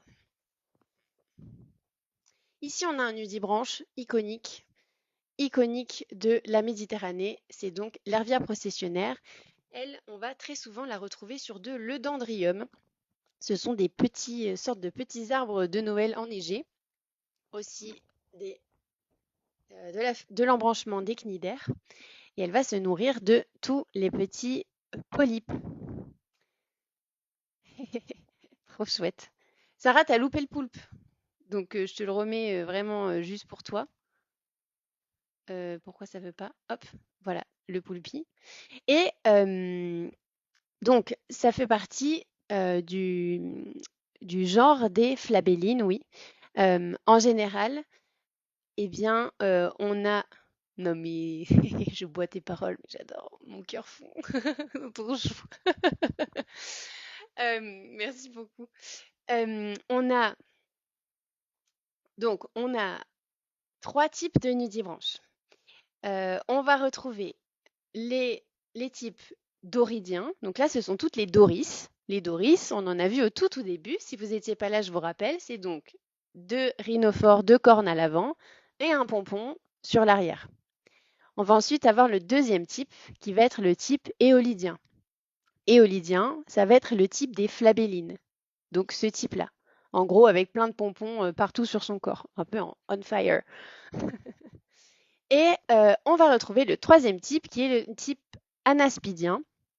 Pas besoin de retenir ces mots encore une fois, mais c'est tout ce qui va être lièvre de mer, qui eux ont juste ces deux rhinophores à l'avant et qui vont avoir le manteau qui est replié sur le dos. Si vous avez une photo de lièvre de mer ou si vous voulez voir à quoi ça ressemble, n'hésitez pas à aller regarder. Donc trois types de nudibranches ici. Donc tu as raison, Sarah, quand même. C'est pas une flabelline parce que c'est pas son nom à elle, mais ça fait bien partie du même type, du type éolidien. Donc bravo. Un maillot de bain homme nudibranche. Et oui, il en faut. Et ben voilà. Bah, écoute, prochain crowdfunding, il va falloir faire ça. Parce que honnêtement, on me l'a demandé plusieurs fois. Il faudrait que vous me donniez toutes les problématiques que vous avez, mais en priorité, on va régler d'abord toutes les problématiques qu'on a, nous, les plongeuses, et ensuite on fera les plongeurs. Mais quand même, si tu en veux un, écoute, on pourra voir. Comment, comment faire? D'ailleurs, vous avez toujours le petit lien de la cagnotte si vous voulez soutenir tout ce qu'on fait. On parle ici beaucoup de biologie marine. Il y a d'ailleurs des cours qui sont à des prix imbattables. Je ne referai plus des tarifs comme ça. C'était vraiment pour le lancement et pour lancer le tout. On a plusieurs sessions qui sont bientôt prévues. Donc en fait, c'est un cours de 6 chapitres avec de la théorie sur l'application. Et ensuite, on fait un cours en distanciel, donc avec moi, pendant environ 2h30, 3 heures, selon à quel point vous êtes motivé. Et puis, vous avez ensuite une certification SSI, donc qui est reconnue dans le monde entier, qui vous permet d'avancer en autonomie. Je vous donne plein d'outils aussi. Et qui permet aussi, si plus tard vous voulez faire quelques ateliers, interventions dans des associations, en fait, c'est un peu ce qui va enrichir votre CV pour dire que, eh bien, ils n'auront pas à vous expliquer à quoi sert un corail, comment il se nourrit, pourquoi c'est important, etc. Vous avez déjà les bases de la biologie marine. Voilà. Alors, on continue. Est-ce que... Ouais. Alors là, on va rentrer un petit peu dans du technique, mais c'est toujours chouette de découvrir ces petites bébêtes. Hello, hello, bienvenue. J'adore.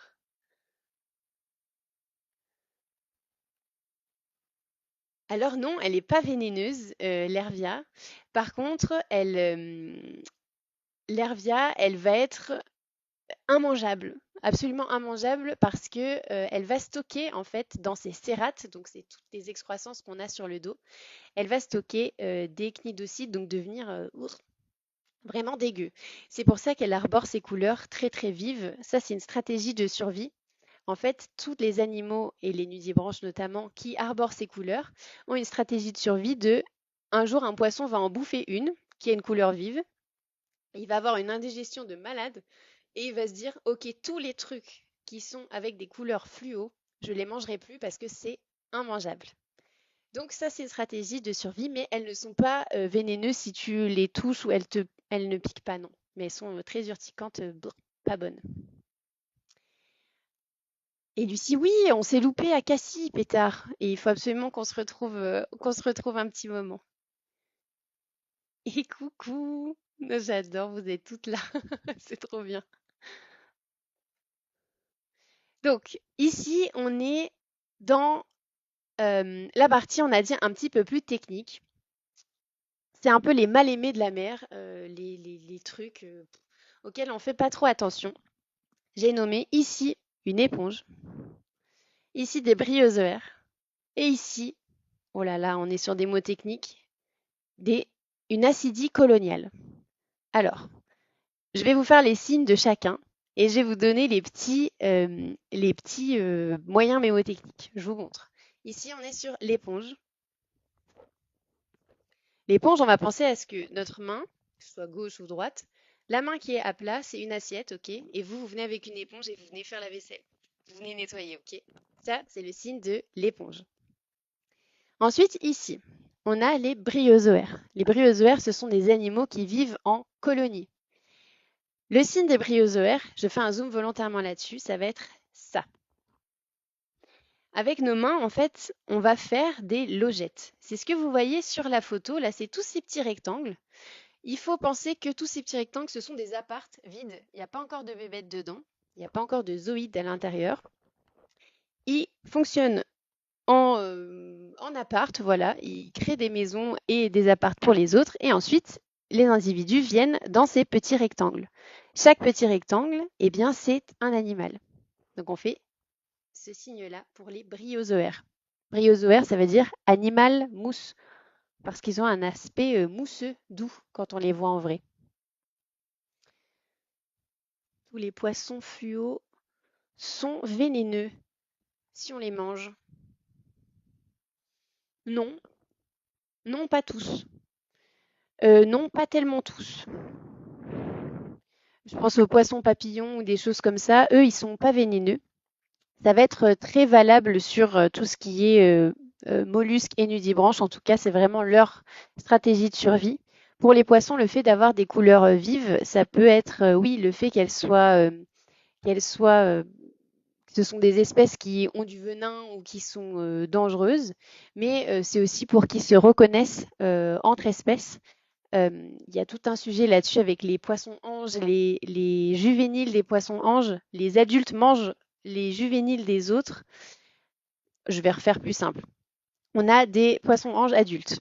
Les poissons-anges adultes ont une robe, des couleurs qui sont très différentes des couleurs qu'ont leurs petits. Par exemple, le poisson-ange empereur, il va être rayé bleu et jaune, et son petit va être rayé avec des motifs vraiment très très jolis, alors que lui c'est très vertical, en bleu et blanc. Absolument magnifique. Pourquoi les petits, ils ont des couleurs différentes des parents? C'est parce que les parents vont manger les petits des autres poissons-anges. Et en gros, pour pas se faire bouffer ces petits, tous ils ont décidé d'avoir des livrets quand ils sont bébés de toutes les couleurs. C'est un peu technique ce que j'ai dit, sans image. Je ferai peut-être une vidéo là-dessus. Si ça vous intéresse, n'hésitez pas à me dire. Comme ça, je note. J'ai un petit, un petit Word à côté pour voir tout ça. Euh, ouais, tout à fait, c'est aussi pour draguer. Oui, les éponges, eh bien, ça peut brûler. Non. Les éponges, ça peut pas brûler, mais ça a une structure vraiment très rigide. Ça va avoir un squelette qu'on appelle constitué de spicules. Donc, c'est des petites entités très, très rigides. Euh, donc, l'éponge en elle-même, elle peut pas te piquer ou être urticante. Par contre, ce qu'il y a dessus, oui, ça peut te brûler. Les vers de feu, tout ce qui est corail, cnidaire, anémone, euh, voilà, ce signe-là qui veut dire ça pique. Eux, ils sont très urticants, peu importe l'espèce. Il y en a des plus urticantes que d'autres. Ok, alors donc on était sur les bryozoaires ici, et ici on a le signe de Joule sous-marin. Donc là vous pensez à une acidie normale, et là c'est l'acidie coloniale. Donc vous prenez deux, c'est très dur avec le casque. Une, deux, hop, voilà. Voilà le Joule sous-marin. C'est donc le site de l'acidie coloniale. Ici, comment on les reconnaît? Eh bien, les éponges, on a dit tout à l'heure, on a les oscules, ce sont les trous de sortie, et les entrées, très peu ordonnées en général, avec des formes aléatoires. Ici, forme aléatoire aussi, mais avec un aspect mousseux. Et sur le bord, vu que c'est une colonie en expansion, toutes elles essayent de grandir, elles vont avoir ce petit quadrillage tout autour, qui sont donc des logettes. On le voit aussi très bien ici, c'est l'expansion. Et ouais, le Joule sous-marin, ça vous plaît en général. Et là, ici, donc, ce sont plein d'acidies qui sont en colonie. Chaque trou, c'est une acidie. Et ici, elles ont des sorties communes. Donc, tous les petits trous, ce sont des entrées. Et les gros trous, ce sont des sorties. Ici, vu que c'est une acidie, on ne va pas appeler ça un oscule, le gros trou, mais bien un siphon exhalant, donc qui souffle. Si je tousse après, j'ai une sorte de brûlure ou sensation similaire. Oui, alors en général, c'est pas une éponge, du coup, c'est du corail. C'est vraiment le corail qui fait cet effet-là. Il n'y a pas d'autres choses. Il y a aussi des vers, par exemple, mais le plus classique, c'est le corail qui fait cette sensation-là. Ici, je vous ai fait un zoom pour que vous puissiez voir le Joule sous-marin, donc l'acidie coloniale, et ici, le bryozoaire, donc avec les petits appartes en cours de construction. Et là, on a un petit bras d'ophure, donc c'est une sorte d'étoile de mer, ici, là, rouge, toute poilue et blanc. Ici, on a un bryozoaire fabuleux. Est-ce que quelqu'un connaît le nom? C'est vraiment iconique en Méditerranée d'en voir.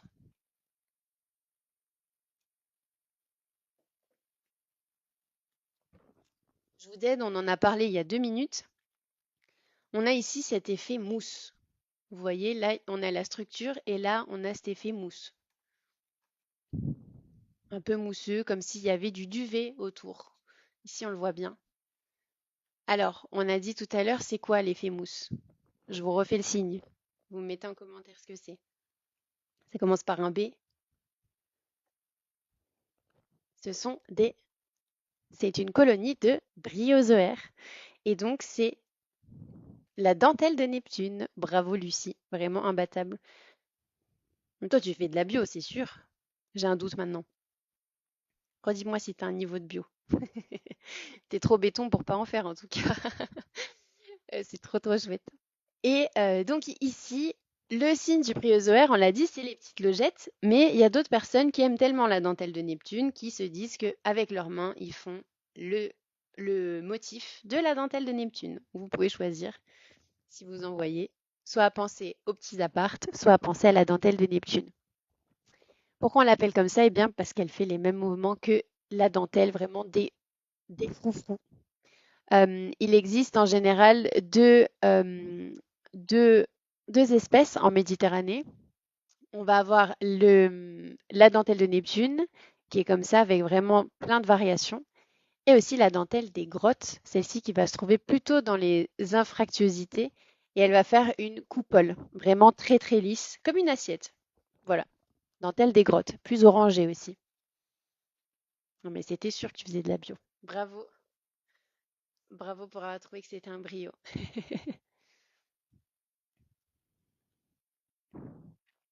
Alors ici, on a en bas le magnifique corail rouge avec sa structure qui est donc rouge, le squelette, et tous les individus qui sont les petits pompons tout blancs. On appelle des polypes. Ici au centre, eh bien, on va avoir une espèce fabuleuse de, je vous fais le signe, même pour les personnes qui viennent d'arriver, imaginez que là, je fais la vaisselle. Avec quoi je fais la vaisselle? J'espère que tout le monde a trouvé, mais avec une éponge. Donc ici, c'est la clatrine jaune. Vraiment magnifique. Elle est toute transparente parce que son corps, il est vraiment rempli d'eau. Il y a des fois où elle ne va pas se nourrir et elle va ressembler du coup à ces filaments serpentins. Yes, maintenant on a le vrai terme. Et d'autres fois, eh bien, elle va être gorgée d'eau et du coup, elle va ressembler à ça. Voilà. Et ici, on va retrouver ses entrées et ses sorties, mais de façon beaucoup plus complexe. Ici, moi, je le vois parce que je suis habituée, mais on a la sortie par ici. Du spontex, pas mal. Et oui. Donc là, pareil, vraiment, c'est très typique de voir ces paysages en Méditerranée. On a autant des éponges dans le fond, du corail nain, donc c'est des petits madréporaires. Ils m'ont un peu traumatisé les bréaux pour le premier cours que je devais faire pour le FB1. Eh ouais, bah tu m'étonnes. Un point pour le FB1, donc pour celles et ceux qui se demandent ce que c'est, les niveaux de biologie en France, on a le PB1, plongeur bio 1, le PB2, on va appeler ça le plongeuse bio 1, bio 2, et on va ensuite avoir les formateurs et formatrices bio 1. Moi aussi, je suis FB1. Lucie, du coup, tu l'as passé ton FB1. Les bréaux, c'est très chouette. Moi, j'avais les mollusques. Donc vraiment, c'était un petit peu plus sexy, j'avoue. J'ai parlé des nudibranches et des poulpes, des seiches, des calamars. C'était très chouette. Ici, sur la photo, on peut voir quelque chose d'autre qui vient plutôt de chez nous. Ce ne sont pas des espèces, mais ce sont les bulles que laissent les plongeurs euh, rouler et découler sur les parois d'une grotte. Ça, il faut faire assez attention parce qu'en fait, ça tue plusieurs espèces, le fait d'avoir nos bulles. Donc si ça stagne, évidemment, ce sont des espèces aquatiques. C'est comme si elles se noyaient, mais avec de l'air. Et oui, madrépores magnifiques à gauche, je les adore. C'est toujours très dur de savoir quelle espèce c'est. Celui-ci, je pense vraiment que c'est du corail nain. Ces madrépores, ce sont des petits coraux avec tous les tentacules qui sont repliés et qui justement, on parlait de plongée de nuit tout à l'heure, si on veut avoir la chance de les voir ouverts, en général, il faut venir de nuit parce qu'ils vont avoir tous leurs bras ouverts. C'est absolument magnifique. Ici, c'est un peu particulier, c'est de l'alcyon qui va se retrouver sur de la gorgone. Donc là, ici, on a deux cnidaires. Je vous ai fait des zooms pour voir les différences. Là, on a ces magnifiques fleurs sous-marines. Moi, je les adore. Ce sont des polypes. On se rappelle, les individus chez les cnidaires, ça s'appelle des polypes. Ça ressemble à des petites fleurs, mais ce sont bien des animaux. Donc là, on a la colonie qui va recouvrir en fait la structure de la gorgone. Euh, L'alcyon, il a un corps qui est mou et lui va profiter de la gorgone, comme on l'a vu sur la photo d'avant, pour pouvoir se développer. Donc là, selon un certain stade, ça peut être du parasitisme parce que ça va phagocyter, ça va vraiment empêcher la gorgone de vivre et se développer. Et ici, je vous ai fait un petit zoom sur les polypes de la gorgone qui n'ont rien à voir avec ceux de l'alcyon. Vous pouvez le voir ici. On peut vraiment s'amuser à faire des photos divines quand on zoome sur les gorgones, les cnidaires et autres. Là, on a la clatrine jaune vue plus en zoom. Je me prends un petit verre à boire.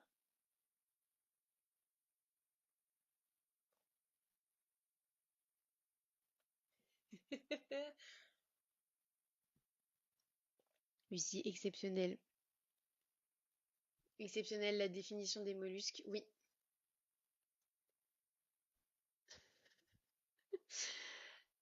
Oui, les mollusques, en général, tous les points communs qu'ils n'ont pas en commun, c'est ça qui est fou, c'est qu'ils vont tous avoir un reste de coquille qui est à l'extérieur ou à l'intérieur ou qui n'est pas là. Donc typiquement sur les gastéropodes, les escargots, eh bien, on va avoir la coquille qui va être créée.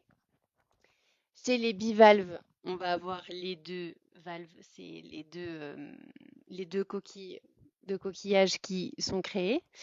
Chez les nudibranches, eux, ils n'en ont plus. Voilà, mais ça fait quand même partie des mollusques. Et chez tout ce qui est céphalopode, chez le poulpe, on va retrouver son bec qui est rigide. Chez la sèche, c'est pas un os, mais on va avoir ce qu'on appelle l'os de sèche. Et chez les calmars, ce qu'on va appeler la structure rigide, qu'on appelle une plume, qui est très jolie. Mais donc oui, voilà, ça c'est typiquement un des caractères communs des mollusques que tous les mollusques n'ont pas. C'est assez original. Bah, ravi que tu trouves ça passionnant et que tu aies découvert plein de choses. J'ai encore plein de photos. Ce que je vous propose de faire, parce que sinon on en a pour la nuit littéralement, c'est que vous me disiez si vous avez des embranchements, donc des groupes que vous préférez plus que les autres. Et je peux regarder là dans les photos que j'ai sélectionnées et comme ça on explique un peu celles qu'on voit. On peut regarder des étoiles de mer, on peut regarder des oursins, on peut regarder des poissons, des crustacés, des nudibranches, des vers. Voilà. N'hésitez pas à me dire qu'est-ce que vous préférez et ce sur quoi vous aimeriez avoir plus d'infos. Comme ça, je peux m'attarder un petit peu plus longtemps là-dessus. Je vais défiler un petit peu. Je m'arrête juste 2 secondes là-dessus. C'est une éponge qui s'appelle éponge mie de pain mouillé. Voilà, je suis fan du concept parce que je pense que si on mouille de la mie de pain, ça ressemblerait vraiment à ça. Je vous passe les photos, comme ça en attendant, vous pouvez me dire ce que vous voulez voir. Sarah les poulpes, bah évidemment. Des limaces, j'en ai plein. Des vers, j'en ai plein. Oula, on a du lourd là. J'ai plein de limaces. Hippocampe, j'en ai pas. Hippocampe, j'en ai pas, j'en ai déjà vu. Mais, euh, mais là, non. Pas cette année, malheureusement. Bon, alors on a 2 votes pour les nudibranches et en plus j'en ai plein là qu'on va pouvoir les regarder. Oh là là, 4 pour les nudibranches, c'est vraiment les restats des océans, vraiment, elles sont trop stylées. Donc ici, est-ce que vous reconnaissez? Il est possible que ce soit trois espèces différentes. Quand elles ont ces couleurs-là, le corps, euh, le corps tout violet avec les cérates orange, il peut y avoir 3 espèces. Il peut y avoir la flabelline mauve, la coryphèle mauve et la fabelline d'ischia. Je ne sais pas comment j'ai réussi à m'en rappeler comme ça, mais ce qu'il faut regarder pour les différencier, déjà dans ce livre, il y a un tableau là, il y a un tableau extraordinaire pour regarder des critères exclusifs qui vont vous permettre de savoir si c'est enfin, laquelle de ces 3 espèces ça correspond. Donc ici, on va regarder tout d'abord les rhinophores et on va regarder la texture des rhinophores. Ici, on a des rhinophores qui sont un petit peu fripés, voilà. Et on va regarder ensuite la couleur des extrémités des rhinophores et aussi des cérates, si c'est violet ou si c'est blanc. Pour les rhinophores, ça peut être soit fripé, soit annelé, soit avec rien du tout, soit en spirale. On l'a vu aussi tout à l'heure. Ici, on va prendre, si j'arrive à trouver rapidement, sinon, mais c'est clairement donc la rhinophore lisse. Attends, je vais y arriver. Opisto branche limace 262. Hop. Vraiment, ce livre, si vous ne savez pas par où commencer, là, on a ce dont je parlais tout à l'heure. Vous avez les 3 type de nudibranche exceptionnel. Comme ça, c'est très simple à voir. Et là, je mets du temps. On va y arriver. Ta, ta, ta, ta. Je fais une petite chanson en attendant. Voilà. Alors, là, on a ce tableau. On regarde les rhinophores s'ils sont lisses ou légèrement fripés, ce qui est notre cas. Oui. Eh bien, on va être sur la coryphèle mauve. Voilà. Et les pointes sont blanches. Tout juste. On est sur une coryphèle mauve. Je regarde vos petits commentaires. Trop chouette, bah merci beaucoup. Ça me fait trop plaisir que tu trouves que la qualité des photos est chouette.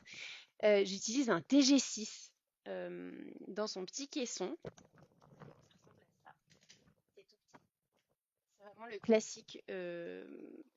classique des appareils photo. C'est solide, c'est simple, il est semi-automatique, donc il n'y a pas besoin de savoir faire de la photo vraiment avec des ISO, des machins, des trucs compliqués. Vraiment, il y a ces modes automatiques sous-marins qui sont super, qui permettent de ne pas faire de traitement ou presque, et d'avoir un résultat qui est top avec différents modes macro, micro, euh, plein de choses super.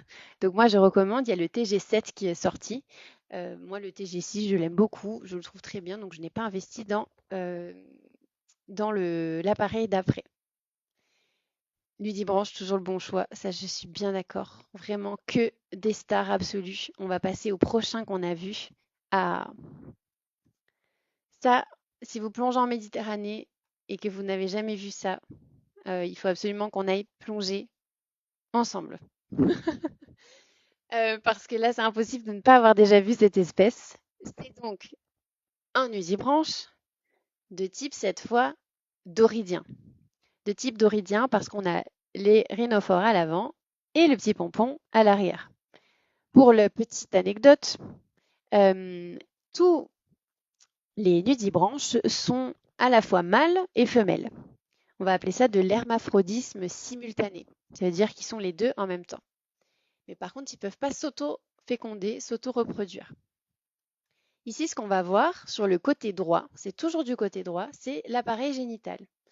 Les nudibranches, ils vont se reproduire en se mettant tête bêche. Donc, l'un dans un sens et l'autre dans l'autre, pour que les deux appareils génitaux soient en contact. Et c'est une fécondation qui va être mutuelle. Ça veut dire que après l'accouplement, les deux vont faire des œufs et faire des petits. Donc, si vous voyez deux nudibranches qui commencent par se suivre, puis après qui commencent à tourner, restez un petit peu, c'est le moment de faire une photo ou de cacher vos yeux selon quel point vous êtes à l'aise avec ça ou pas. Et de prendre voilà, le cliché de l'année de ces petites bébêtes. Je me suis mis mal à l'aise toute seule, c'est super agréable. Enfin bref, donc ici on est sur la Doris tricolore. On la reconnaît parce qu'elle a le bout des rhinophores blancs, des lignes blanches sur son panache branchial et tout plein de petites taches sur les bords de son manteau avec cette grande ligne centrale qui est jaune. Carrie, non, ah oui. Et oui, les hippocampes, quel plaisir. Oui, j'étais allée à l'étang de Thau et on en avait vu plein. C'était absolument magique. J'aimerais beaucoup y retourner. Hop, on a dit, on est sur les nudibranches, alors je vous passe tout le reste, hein. Alors celui-là, je ne l'ai jamais vu avant. Et le problème que j'ai, c'est qu'on m'a dit, ah mais oui, c'est ça, en cherchant vraiment dans tous les sens. Je ne sais plus ce que c'est. Mais je sais que c'est un juvénile. C'est un juvénile d'une Mariposa, Marie quelque chose, qui fait partie des tritonies. Et en fait, la spécialité, c'est que celle-ci, elle faisait 5 mm, hein, vraiment à tout casser. Je shootais un vert plat rose, donc rose fuchsia, assez grand, 3-4 cm. Et assez grand, 3-4 cm, c'est assez drôle. Et juste au-dessus, je vois une petite tache mauve, donc vraiment rigolote. Donc je suis allée fouiller et faire des shootings de zinzin. Et en fait, ce qui est particulier sur cette espèce, c'est ces rhinophores en forme de pompon. Est-ce qu'on a sur une autre photo? Non, c'est sur celle-ci qu'on voit le mieux. Vous voyez, elle est tellement petite que j'ai pas réussi à le faire bien. Je vais vous retrouver plus tard le nom de cette espèce. Je pense que je publierai quelque chose à son sujet parce que c'est fascinant. Euh, je vois pont du nudibranche. Oui, elles sont magnifiques. Les ponts du nudibranche, ça ressemble à des petites roses. Et quand on zoome justement avec un appareil spécialisé, TG6 ou autre, eh bien, on peut voir tous les petits œufs. C'est top. Est-ce qu'il est possible de savoir leur âge? Alors non, très, très difficilement. Par contre, on est capable de savoir si c'est des individus juvéniles ou si ce sont des individus plutôt adultes, du fait qu'on voit ou pas l'appareil génital sur le côté droit. Et bien évidemment, elles ont des livrées, des couleurs très différentes quand elles sont bébés de quand elles sont adultes. Donc ici, c'est ce qui nous permet aussi de savoir que c'est un petit. Sa taille d'un côté, on a dit 5 millimètres à peu près. Et puis le fait qu'elle soit rose pâle comme ça, c'est associé au juvénile. Donc là, je vous retrouverai le nom, je ne sais plus, Marie quelque chose, Maria. C'est vraiment assez rare comme espèce, donc c'est pour ça qu'il faut passer du temps. Et vous n'allez pas me regarder pendant un quart d'heure à trouver l'espèce. Hello Romy, hello Clémentine qui nous ont rejoints. C'est trop chouette de vous avoir. Marionia, je crois que c'est ça. Ah, tu me tentes, je vais être obligée de regarder. J'y vais, j'y vais. Euh, Marionnia, nudibranche. Est-ce que c'est ça?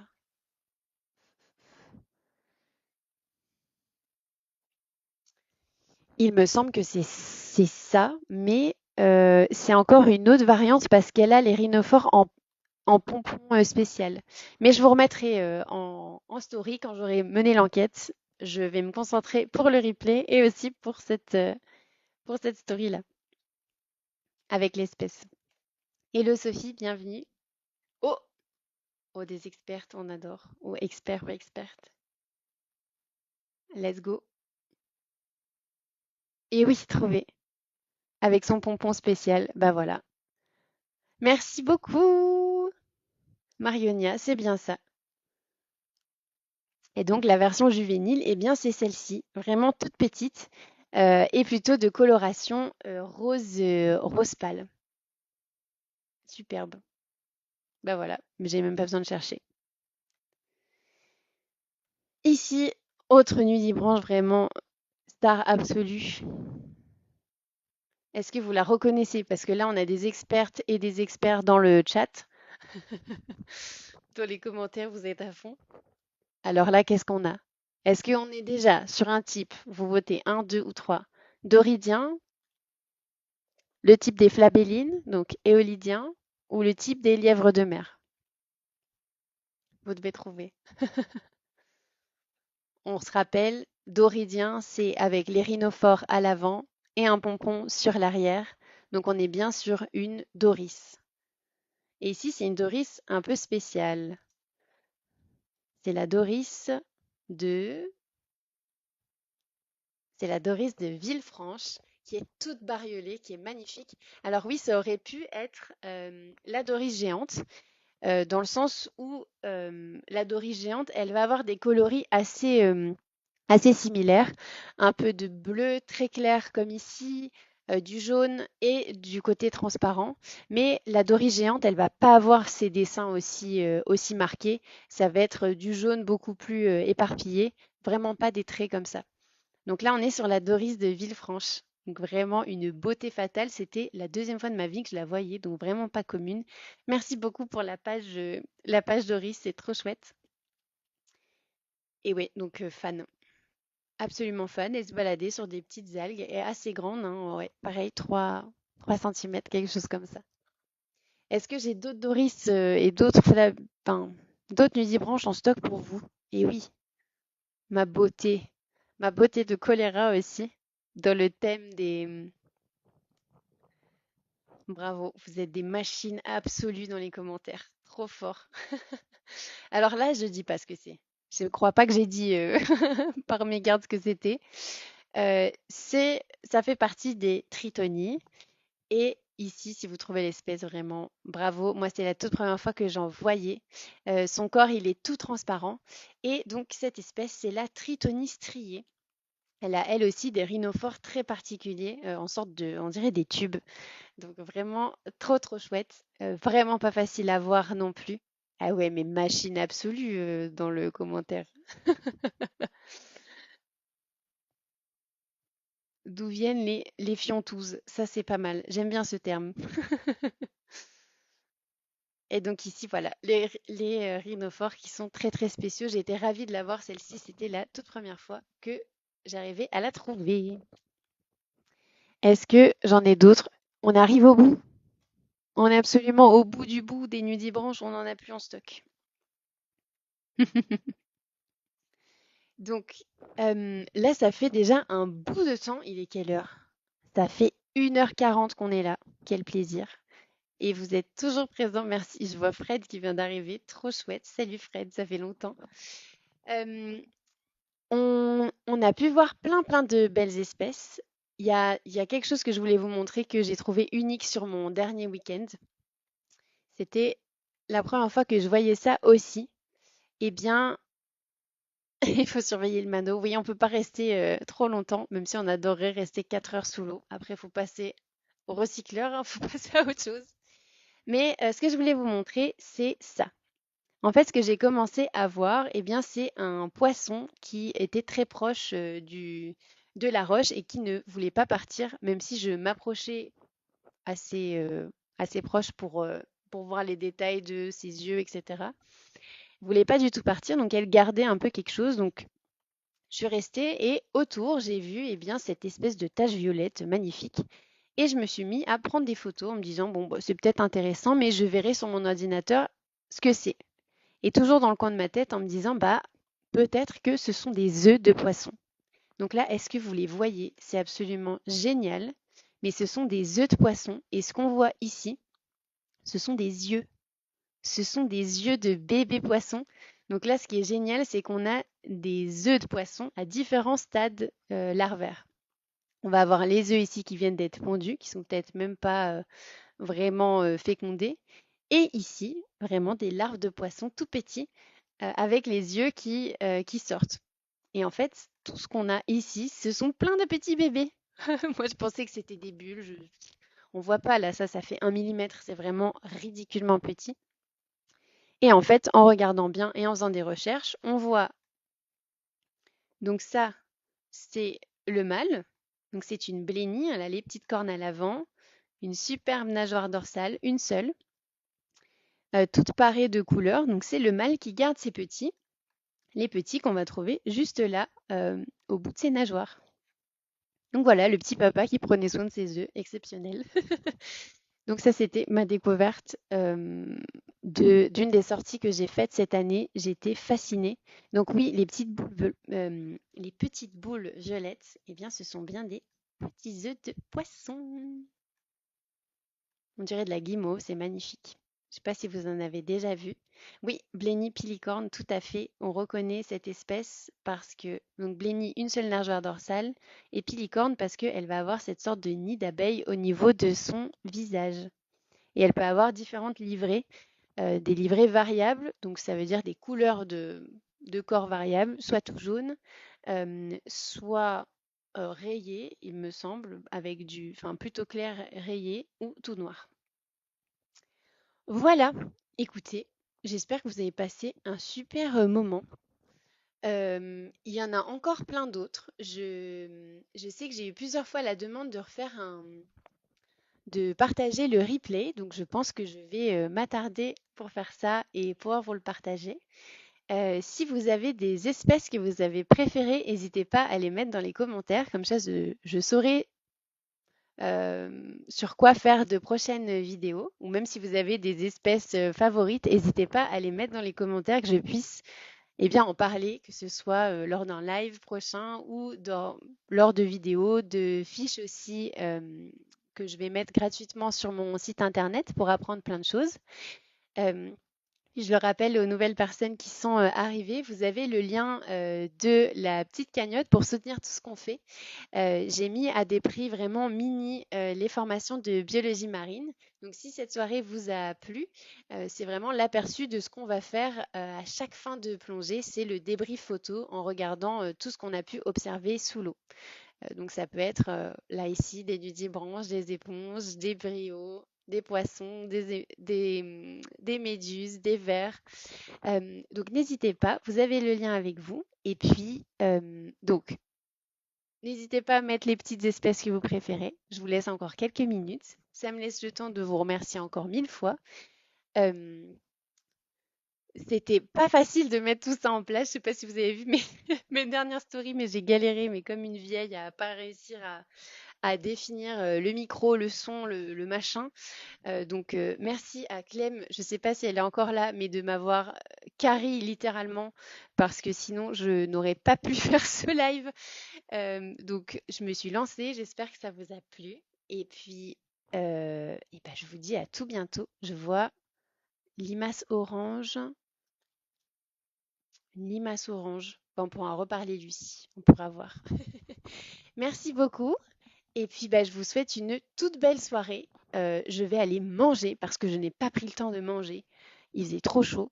Donc, je vais remballer ma superbe chemise poisson et je vous fais des bisous et on se voit tout bientôt. Merci beaucoup.